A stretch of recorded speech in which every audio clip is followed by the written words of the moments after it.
Oh, is that your balcony up there? I like it. Very lush.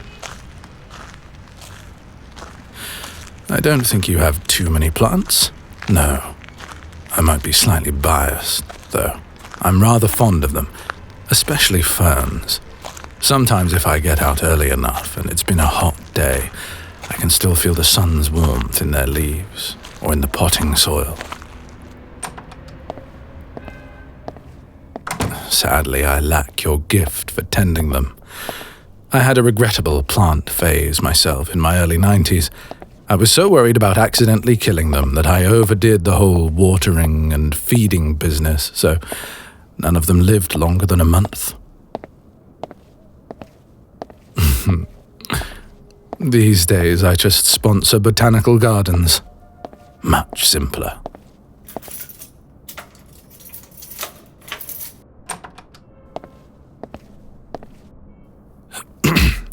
Don't you think you're forgetting something, darling? Unless you fancy enjoying your wine and sushi while I stand out here in the hallway, you should really invite me in.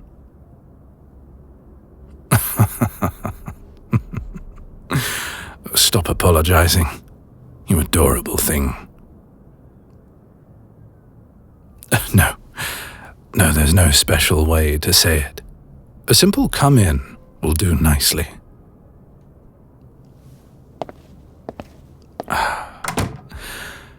Much better. It's quite an honor for vampires, you know, being allowed in. Thank you for trusting me. Shall we set the table?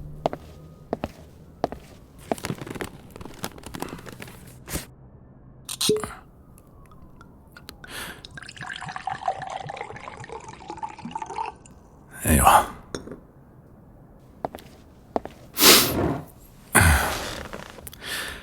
Actually, it's alarmingly easy to grant a vampire access to one's living space. A nod, a gesture, a note taped to the door. I've never personally acted on it myself, but there are some who consider welcome mats as adequate permission to cross a threshold. No, I prefer a verbal declaration, myself. It's just polite. Did you know you're the first one in ages to have me over? I must admit, it's something of a novelty, being this cozy with one of my partners. It's nice. I don't think I've been this domestic with anyone since dear old Alder.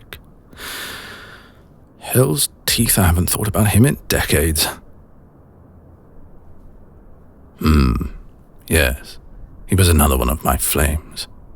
Extremely old, one of my first, in fact.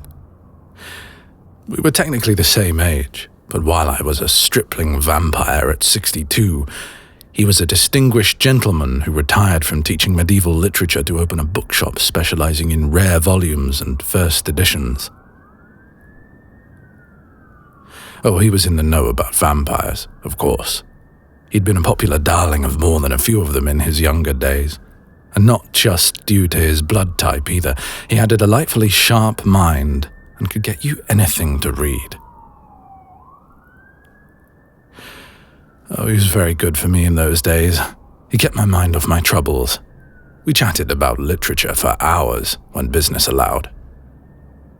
We began meeting up more often, mostly to go on walks or see plays, and soon I began having trouble concentrating on what he was saying, especially as I spent much of the time staring at his lips or how his hands moved.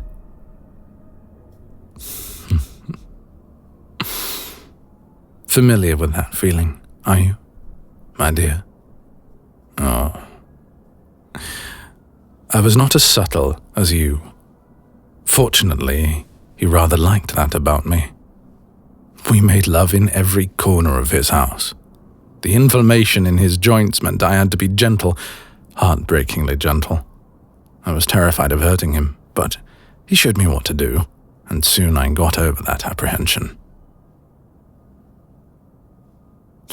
We were ludicrous. I was so besotted that I learned how to cook food for the man. I owned a vineyard in those days, and for our 5-year anniversary I gifted him a specialized vintage I named Alderic's Wit. He wrote me poetry that would scorch your soul. He even tried growing me a moon garden filled with different night-blooming flowers. Tried being the key word. The poor man was even more hopeless with plants than I was.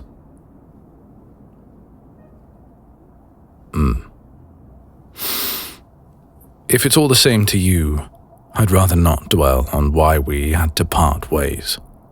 That ugly facet of our time together doesn't matter, only that it taught me some important, if painful, lessons about mortality and human nature.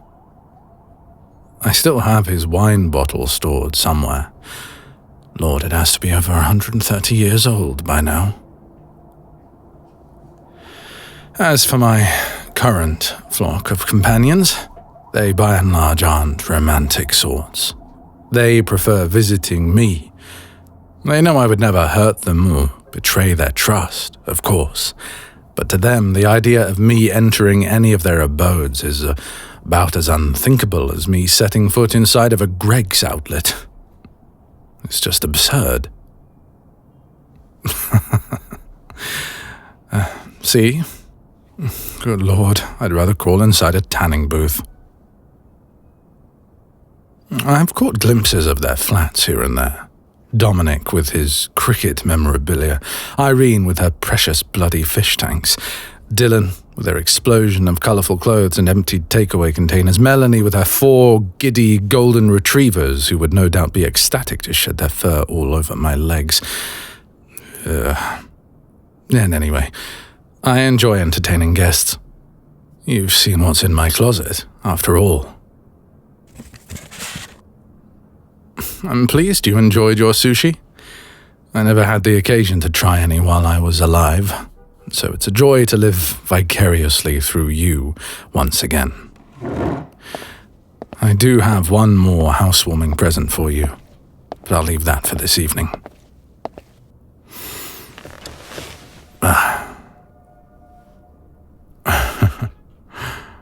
Not yet.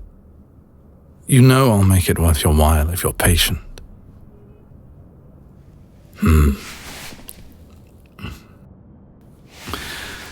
There's a love.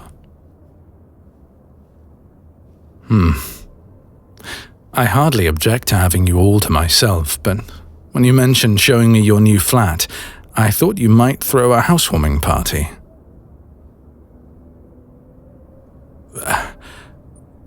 Wait, are you saying you moved in all by yourself over the course of one 3-day weekend? I had no idea you had no one else to call upon. No, don't misunderstand, my dear. It's not pathetic. I would never think you were just some shut-in. The very idea is ridiculous.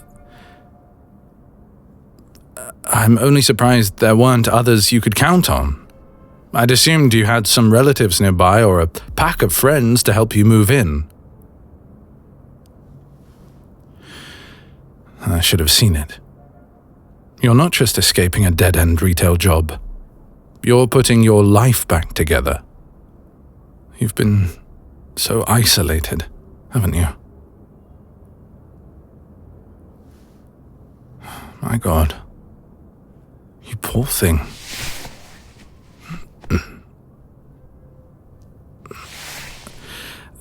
I don't give a fuck about wrinkling my suit.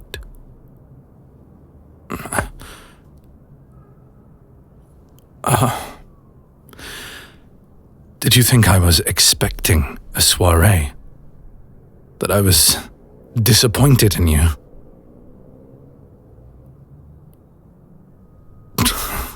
Darling, no. Hell, no. If anything, I was relieved to finally have some time alone with you.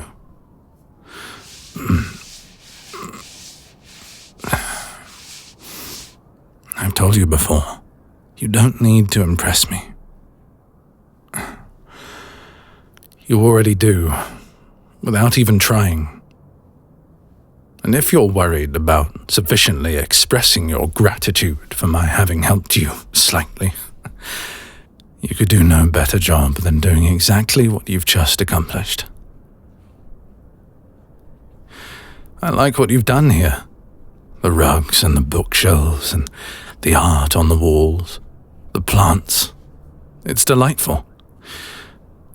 But more importantly, it's so you. I already feel as though I could walk in here with my eyes closed and instantly know this space was yours simply by how the air feels against my skin. It vibrates with your scent, your warmth.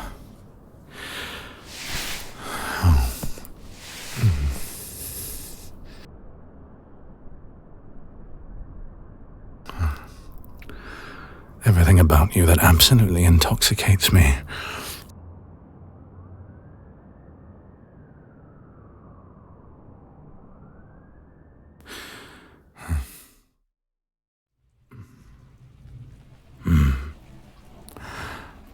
You're shivering. Here, let me just... There.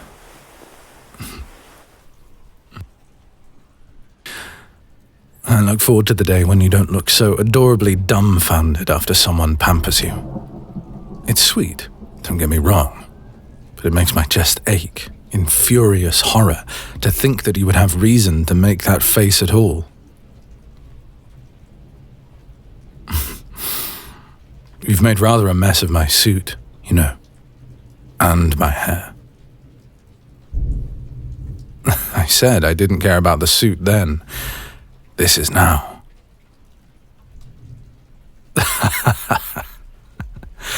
I look good rumpled. Cheeky. If you were anyone else, I might torment you. Not even Theo got away with mussing my hair. Ask him sometime what happened the last time I took him suit shopping. I know you two already gossip about me during your little brunch dates, while I'm dead to the world and can't defend myself. Don't deny it. I can feel you giggling. You'll have even more opportunities to scheme behind my back during all of next week. There's a moon viewing gathering in Spain that I wasn't able to wriggle out of. Oh, they're diplomatic occasions between vampires and werewolves. If you've been to one, you've been to them all. In times past, they were much more interesting. I even enjoyed a salacious liaison or two when I was younger. But nowadays, they bear an unfortunate resemblance to the plethora of strictly obligatory gatherings I attend monthly.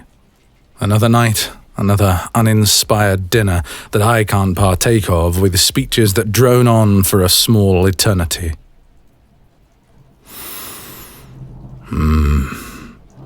I wish I could take you with me.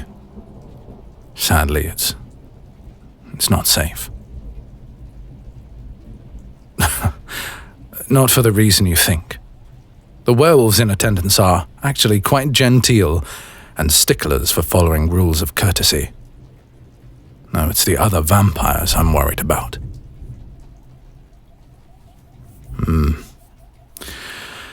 I have enough of a reputation that most of the crowd here knows better than to stir up trouble.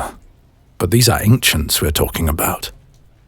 They have power and influence you couldn't dream of. They take pleasure in cruelty, and not the fun kind. Yes. But it's necessary that I attend.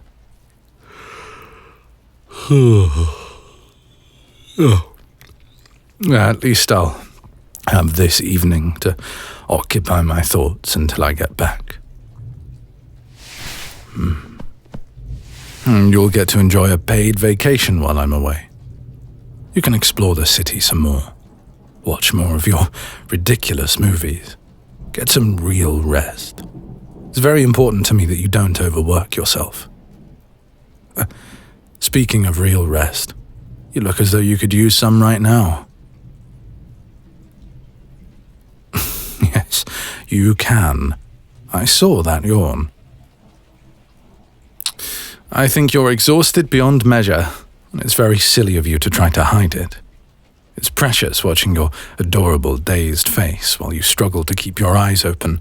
You get this tiny furrow between your brows when you're trying to pay attention, as if it's a supreme effort. You're trying so hard. And you should know that I never play fairly. I'm an unforgivable, blood-sucking monster, and I always win, even if I must resort to such underhanded tactics as cuddling.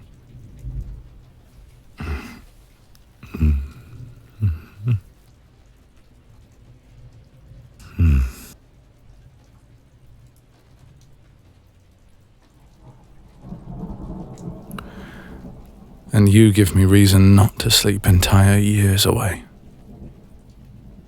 Sleep. Dream. I'll be back soon.